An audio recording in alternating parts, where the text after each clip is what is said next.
मेरा नाम हिना है और मैं एक हिसाब करने वाले परिवार से ताल्लुक़ रखती हूँ। मैं एक हाउसवाइफ हूँ और मैं बाहर जाते वक्त हमेशा हिजाब करती हूँ। मेरी उम्र 28 साल है। मेरा फिगर 36, 32, 40 का है। मैं देखने में बहुत ही गोरी और सुंदर हो। मेरी शादी को 2 साल होने को आ रहे थे पर मुझे बच्चा नहीं हो रहा था। अब मेरे ससुराल वाले मुझसे बार बार एक ही रट लगाए हुए पीछे पड़े थे कि हमको दादा दादी कब बनाओगे। इस बात से मैं बहुत तंग आ चुकी थी। हम दोनों शौहर बीवी ने बहुत बार अलग अलग जांच कराई, डॉक्टरों को भी दिखाया पर कोई असर नहीं हुआ। किसी ने मेरी सासू माँ को बताया कि घर से दूर एक दरगाह है, वहाँ जाने पर शक की मुराद पूरी होती है। वह स्थान हमारे घर से एक रात की यात्रा की दूरी पर था।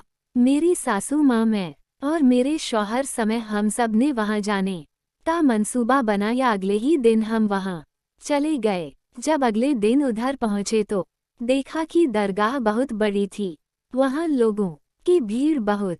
हम सब वहाँ पहुँचकर दर्शन के लिए गए पर भी कुछ ज्यादा ही थी तो काफ़ी दिक्कत हुई। किसी तरह हम दर्शन करने अंदर पहुँच गए। वहाँ के एक बाबा से मेरी सास के बाद हुए। उन्होंने मेरी समस्या उन्हें को बताएं। मेरी सास की इस बात को हमारे पास ही खड़े एक आदमी ने सुन लिया। उसने हमको बताया कि आपका इलाज जरूर होगा, आपको यहाँ हर महीने दर्शन के लिए आना होगा। क्योंकि मैंने उस वक्त बुर्का पहना हुआ था पर अपना चेहरा खुला रखा था। वो आदमी बार बार मुझे ही देख रहा था। मैंने उसको देख लिया था पर मैं देखकर नज़रअंदाज कर रही थी। उस आदमी की बातें सुन मेरी सास उसकी हाँ में हाँ मिला रही थी। उसने जब तक हम वहाँ हमारी बहुत मदद की। हम वहाँ 2 दिन तक रुकने वाले थे, इसलिए उस दरगाह से नीचे उतरकर बनी एक सराय में हमको रहने के लिए एक कमरे का इंतजाम कर दिया था। वहाँ ज्यादा कमरे नहीं थे, बस जाने वाले लोगों को और वह भी सिर्फ वीआईपी लोगों को दिए जाते थे। उस आदमी के वहाँ अच्छी पहचान थी, इसलिए उसने हमको वहाँ कमरा दिलवा दिया। हम सब वहाँ 2 दिन रहकर वापस अपने घर आ गए। सर 1 महीने बाद हम वापस वहाँ चले गए। इसमें और मेरे साथ ही गए थे क्योंकि मेरे शौहर को काम से छुट्टी नहीं मिली थी। हम दोनों वहाँ रात में पहुँचे और उस दरगाह के आदमी से मिले। उसने हमको वहाँ कमरा दे दिया और हम दोनों खाना खाकर सोने की तैयारी करने लगे। मैं सोने से पहले वहाँ बाहर बाथरूम चली गई। उस वक्त मैंने अपने साथ लाया हुआ गाउन पहना हुआ था और ऊपर दुपट्टा पहना हुआ था। रात के 11 बजने को थे, तभी वह आदमी मुझे बाथरूम के पास दिखा। वो मुझे देखकर मुस्कुराते हुए करीब आ गया और मुझसे बात करने लगा। वहाँ बाथरूम एक ही था। बाथरूम में पहले से कोई गया हुआ था, इसलिए मुझे भी वहाँ रुकना पड़ा। उसका नाम आरिफ था और वो 29 से 30 साल की उम्र का था। देखने में काला था पर उसकी बॉडी काफ़ी अच्छी थी। फिर वह हमेशा पठानी ड्रेस पहनता था, लेकिन उस वक्त था और मुझसे बात करते वक्त घर तर देख रहा था। जैसे जैसे ही उसकी नज़र मुझसे मिलती वह अपनी नज़र कहीं और घुमा लेता था। मैं बहुत खूबसूरत हूँ। मेरे शौहर किस्मत वाले हैं, उन्हें मेरी जैसी खूबसूरत लड़की मिली और भी ना जाने क्या क्या, जिसे सुनकर मैं बार बार उसको थैंक्स बोल रही थी। जल्दी से मैं बाथरूम में जाकर वापस अपने कमरे में आ गई। मेरी सांस है मुझसे से पूछा कि आने में देर क्यों हुई।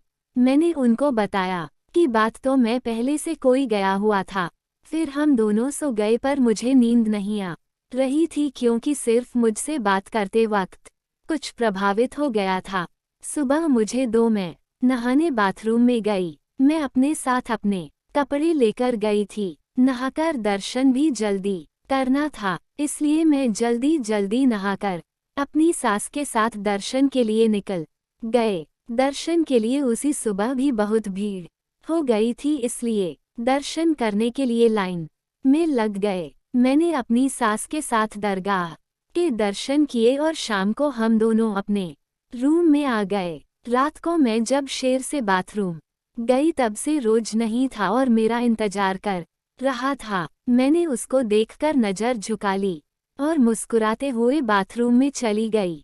मैं बाथरूम से जैसे ही बाहर आए, फिर उसने मुझे अपनी ओर खींचा और अपने कमरे में उठाकर ले गया। मुझे चूमने लगा। मैंने शुरू में तो झूठा गुस्सा दिखाया, प्रतिरोष मुझसे बिल्कुल नहीं धरावा बार बार मुझे झूम रहा था, जिससे मैं आरिफ का साथ देने लगी। अभी 2 मिनट ही हुए होंगे, तभी मुझे मेरी सास की आवाज सुनाई दी। मैंने फिर उसको साइड में धकेला और कमरे से बाहर आ गई। मैं अपने कमरे की तरफ जाने लगी। उसे मेरी सास को मैं दिख गई तो वे मेरे साथ मेरे कमरे पर आ गई। सुबह हमको जल्दी वापस जाना, फिर उसको पता थी, इसलिए वह हमारे लिए सुबह जल्दी कमरे पर चाय नाश्ता लेकर आ गया। फिर वह मुस्कुराते हुए बोला, आप बहुत मीठी हो, बिल्कुल मलाई बर्फी की तरह। काश मैं ये बसी जी भर के खा पाता।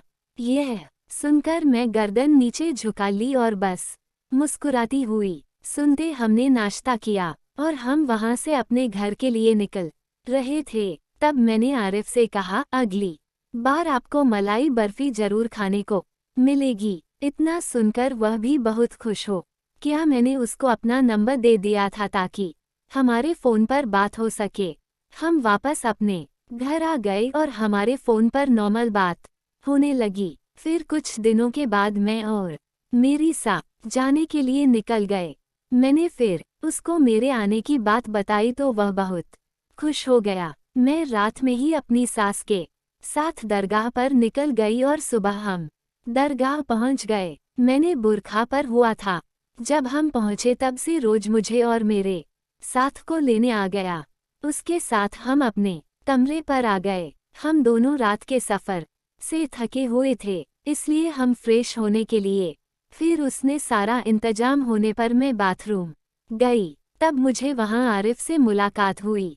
फेमस मिठाई दी और कहा, यह मिठाई अपनी सास को खिला देना, इसमें नींद की दवाई मिलाई हुई है, वह सुबह तक उठेगी नहीं।